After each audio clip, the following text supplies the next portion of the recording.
You don't own anything anymore. And this isn't an accident. It's the most successful business model transformation in modern history. Every major corporation is shifting from selling products to renting access. And they're using your desire for convenience to eliminate ownership as a concept. Your grandfather bought things once and owned them forever. You pay monthly fees to borrow things that can be taken away at any time. This represents the largest wealth transfer from individuals to corporations in human history.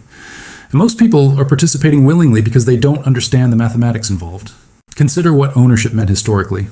When you bought a car, you owned that car. You could drive it anywhere, modify it, lend it to friends, sell it when you wanted something different. The car served your needs until it physically broke down. Total cost, one payment. Now you lease a car. You make monthly payments for access to transportation, but you never own the asset. You can't modify it. You can't sell it. You're limited in how many miles you can drive. At the end of the lease, you return the car and have nothing to show for years of payments except the temporary use of something that belonged to someone else. But here's what makes this particularly insidious. The monthly payment feels smaller than the purchase price, so your brain interprets leasing as more affordable than buying. But over time, leasing costs significantly more than ownership, while providing significantly less control. This psychological manipulation is being applied to every category of consumption. Software companies pioneered the subscription model. Adobe used to sell Photoshop for $500. You bought it once and owned it forever. Now, Adobe charges $20 per month for access to Photoshop. After 2 years, you've paid more than the original purchase price. After 5 years, you've paid double. After 10 years, you've paid quadruple. And you still don't own anything. If you stop paying, you lose access to all your work files. Your creative projects become hostages to your continued subscription payments. Microsoft followed the same pattern with Office. Netflix eliminated the option to buy movies. Spotify eliminated the option to own music. Every digital service is shifting from ownership to access, and physical products are following the same trajectory. You can now subscribe to cars, furniture, clothing, kitchen appliances, exercise equipment, and even toothbrushes. Companies are discovering that monthly payments for temporary access generate more revenue than one-time payments for permanent ownership. From a business perspective, this makes perfect sense. Subscription revenue is predictable, recurring, and difficult to cancel. One-time sales require constantly acquiring new customers. Subscription models turn every customer into an annuity that generates revenue for years or decades. But from a consumer perspective, subscriptions represent a fundamental shift in economic power. When you own something, you control it. When you subscribe to something, it controls you. Subscriptions create artificial dependencies. You become reliant on continued access to services and products that you've paid for multiple times over, but still don't own. This dependency makes you vulnerable to price increases, service changes, and service terminations that you have no control over. Netflix can remove movies from your watch list. Spotify can delete songs from your playlists. Adobe can change the terms of service for software you depend on professionally. Amazon can revoke access to books you purchased for your Kindle. These aren't theoretical risks. They happen regularly. But the psychological conditioning is powerful. Monthly payments feel manageable. Ownership feels expensive and complicated. Storage feels unnecessary. Access feels modern and efficient. You're being trained to prefer renting over owning, and this preference is being leveraged to extract maximum wealth from your lifetime consumption. Consider the mathematics for an average person. Car lease, $300 monthly.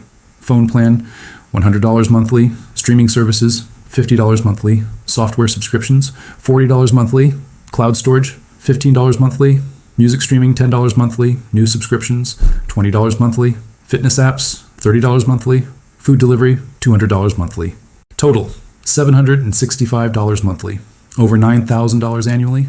Over 30 years, that's $270,000 in subscription payments for things you never own.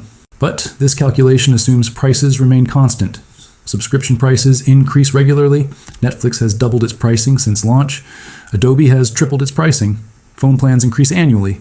Every subscription service raises prices because they know cancellation friction keeps most customers paying.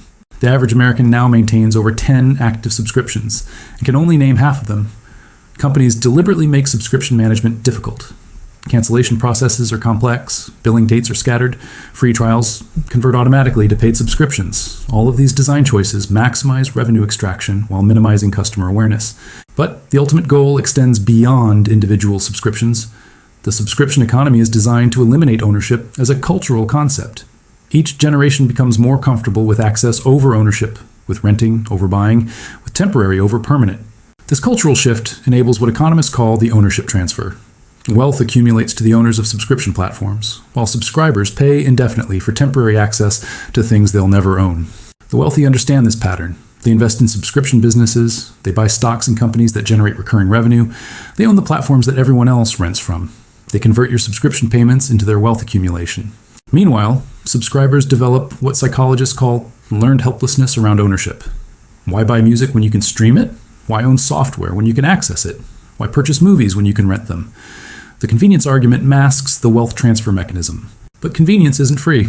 You're paying for convenience with your future wealth. Every subscription payment is money that could have been invested in assets that appreciate rather than services that disappear. The subscription economy also creates systemic fragility. When economic pressure forces people to cancel subscriptions, they lose access to everything simultaneously. No car, no entertainment, no productivity tools, no communication services. Subscription dependence makes people vulnerable to economic disruption in ways that ownership never did.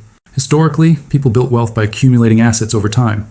Houses, land, vehicles, tools, equipment, books, art. These assets retained value and could be sold during difficult periods. Subscription payments create no assets. They generate no equity.